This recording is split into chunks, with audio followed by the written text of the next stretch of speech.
영화 존 윅 3 파라벨룸을 보면 주인공인 존 윅과 그릇 없는 소피아 외에도 엄청난 활약을 하는 개들이 나옵니다. 온갖 무시무시한 액션을 보여줬던 존 윅 못지않게 이 개들은 적들을 넘어뜨리며 가장 중요한 부위를 인정사정 없이 파괴해버리는 모습으로 우리들의 오금을 저리게 했는데요. 여러분들도 이 장면에서 작정하고 덤비는 셰퍼드 앞에서 사람은 살아남기 힘들겠다는 생각을 하셨을 겁니다.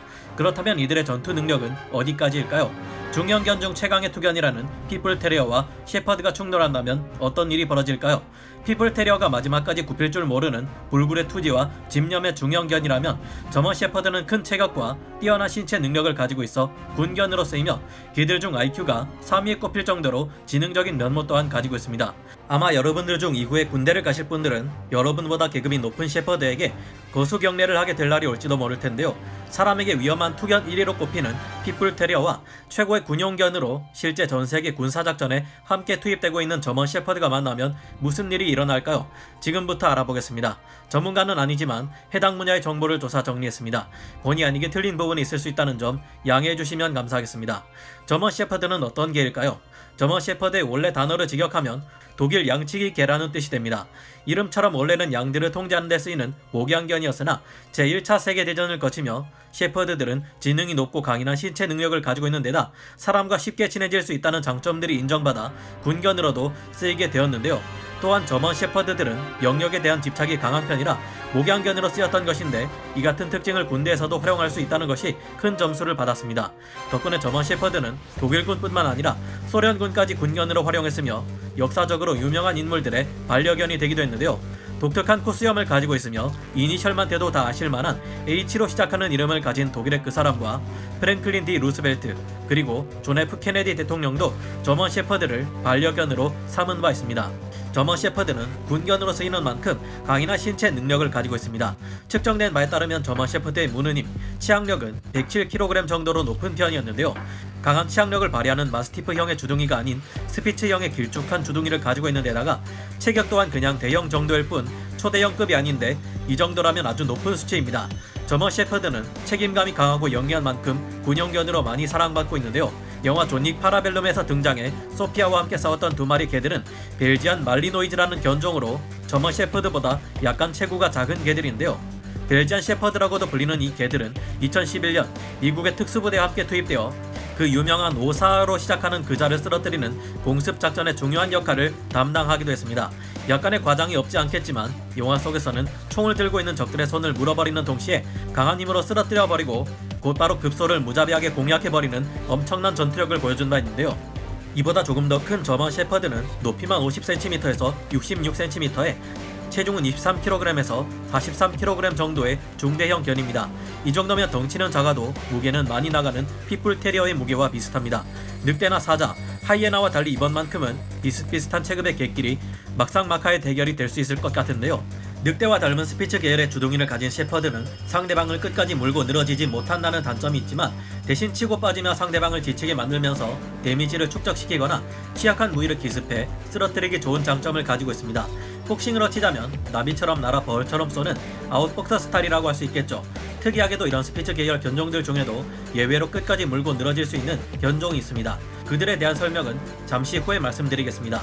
저먼 셰퍼드와 반대로 전문적인 투견을 목적으로 만들어진 피플 테리어는 심한 부상을 입으면서도 마지막까지 절대 상대방을 물고 놓지 않는 성격을 가지고 있으며 신체 구조 또한 이처럼 물고 늘어지기에 알맞도록 최적화되어 있는데요. 복싱 같은 격투기에 비유하자면 강한 힘과 맷집으로 밀고 들어가 승부를 보는 인파이터 스타일이라고 볼 수 있겠습니다. 그렇다면 실제 결과는 어땠을까요? 저먼 셰퍼드와 피플 테리어가 실제로 맞붙어버린 경우 어떻게 될까요? 해가 쨍쨍한 대낮 한 집안의 마당에서 저먼 셰퍼드 한 마리와 피플 테리어 한 마리가 만나 가까이 다가가고 있습니다. 상대방에 대해 잘 모르는 둘 사이에는 뭔가 불만이 있는 듯 분위기가 좋지 않으며 서로가 탐색전을 벌이고 있는 듯한데요. 큰 체구를 가진 셰퍼드에 비해 덩치가 작은 피플 테리어가 고개를 숙이고 있는데 이대로 피플 테리어가 자신의 서열이 낮다고 인정하고 있는 걸까요? 아니었습니다. 셰퍼드가 지나치게 가까이 다가오자 순식간에 돌변한 피플 테리어는 갑자기 고개를 쳐들고 사납게 이빨을 드러내며 달려들기 시작합니다. 핏불 테리어의 첫 번째 공격을 셰퍼드는 여유롭게 피하고 두 번째 이어지는 공격까지도 피해내고 있는데요. 셰퍼드는 저돌적으로 머리를 들이밀고 핏불 테리어는 마치 복싱 경기에서 클린치를 하듯 셰퍼드의 머리를 끌어안고 있습니다. 이후 핏불 테리어의 공격이 계속되지만 셰퍼드는 이에 맞서지 않고 자꾸만 피하고 있는데요. 이쯤 되면 공격을 피하는 것이 아니라 셰퍼드가 싸움 자체를 피하려 들고 있는 듯합니다. 하지만 모든 싸움이 이처럼 가벼운 탐색전만으로 끝나지는 않습니다. 무엇이 서로 불만이었는지 이 핏불 테리어와 셰퍼드는 서로에게 정말 제대로 시비가 붙어 크게 한판 싸우고 있는데요. 계속되는 몸싸움 도중 핏불 테리어가 셰퍼드의 볼 부분을 물어버렸고, 셰퍼드는 어떻게든 핏불 테리어에게서 벗어나려 발악을 해보지만 핏불 테리어는 절대 떨어지지 않고 끝까지 버티고 있습니다. 셰퍼드의 체구가 약간 더 커 보이지만 이 상태에서는 반격을 할 수도 없고 계속해서 끌려다닐 뿐입니다. 핏불 테리어가 셰퍼드를 물고 도무지 놓아주지를 않자 사람들이 이를 겨우겨우 말려가며 떼어놓았는데요. 실컷 공격당한 것에 화가 났는지 셰퍼드는 핏불 테리어의 주둥이를 물고 반격을 하고 있지만 사람들은 이를 떨어뜨려 놓았고 셰퍼드가 상처를 입기는 했지만 다행히 둘 모두 목숨에 지장이 있을 만큼 큰 피해는 받지 않았습니다. 사람들이 끼어들어 말리지 않았더라면 결국 셰퍼드가 크게 다치거나 큰 피해를 입었을 것 같은데요. 실제 핏불 테리어와 저먼 셰퍼드가 싸우고 있는 장면들을 보면 큰 체구에도 불구하고 저먼 셰퍼드가 핏불 테리어에게 밀리는 것을 볼 수 있습니다. 핏불 테리어 중 전문적으로 투견 훈련을 받은 이들이라면 오브차카나 칸갈, 도사견과 같은 초대형 투견을 빼면 적수가 없다 할 정도로 강한 격투 실력을 가지고 있습니다. 심지어 훈련을 받지 않은 핏불 테리어라 해도 도베르만이나 셰퍼드와 같은 중대형 견들과 충분히 맞서 싸울 수 있는 능력을 가졌는데요.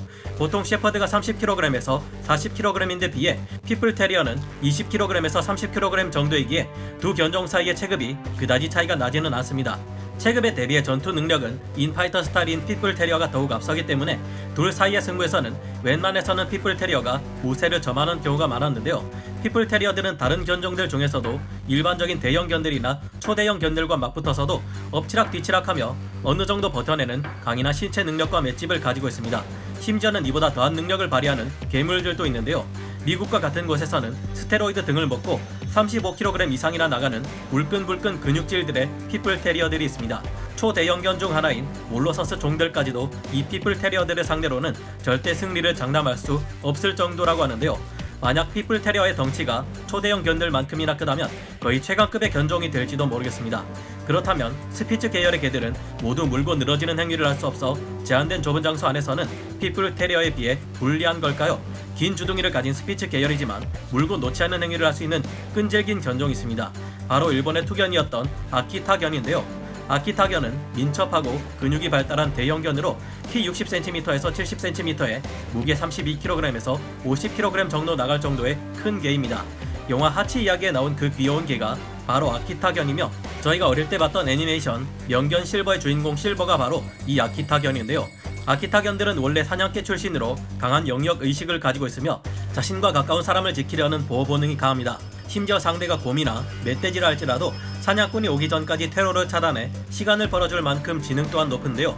이 아키타견들은 일본에서 개양 이후 들어온 대형견들인 잉글리시 마스티프, 그레이트 데인 등과 만나 덩치가 더 크고 공격성이 더 강해진 자손을 낳았는데요.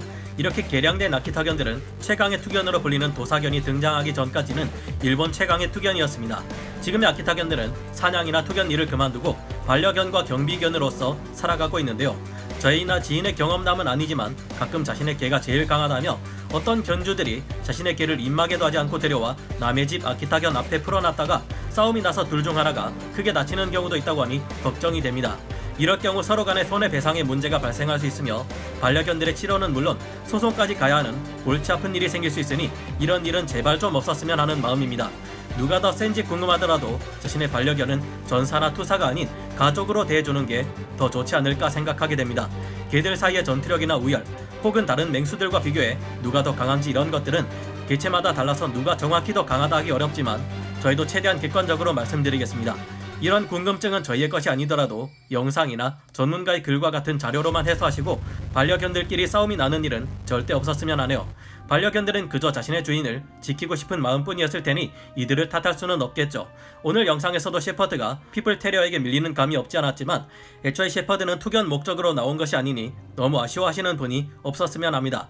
셰퍼드는 애초에 목양견으로 개발되고 군견이나 경비견으로 활용되게끔 우리 인간이 키워놨는데 용도가 전혀 다른 투견인 핏불 테리어에게 이기기를 바란다는 것은 개들에게 너무한 처사가 아닌가 싶네요. 우리 회사 상사가 나는 사무직으로 키워놓고 어느 날 갑자기 현장에 데려가서 우리 엘리트 직원이니까 용접도 잘할 걸세 그러면서 다른 용접 전문가와 대결시키더니 졌다고 뭐라고 그러면 얼마나 기분이 그렇겠습니까? 주로 진돗개와 충돌이 많다는데 진돗개는 야생성이 많이 남아있는 개인 만큼 평생 묶어놓고 키우면 그만큼 스트레스를 많이 받고 더 사나워질 가능성이 있다고 합니다. 큰 개들은 평생 묶어놓기만 하지 말고 자주 산책도 시켜주고 기분 전환할 수 있도록 야외 활동도 많이 하게 해주어 스트레스를 줄여주어야 하지 않을까 하는 생각이 드네요. 다른 개들을 보면 물지 않도록 입마개 등 안전장치를 꼭 씌워주시고요. 다음 시간에 다시 돌아오겠습니다. 감사합니다.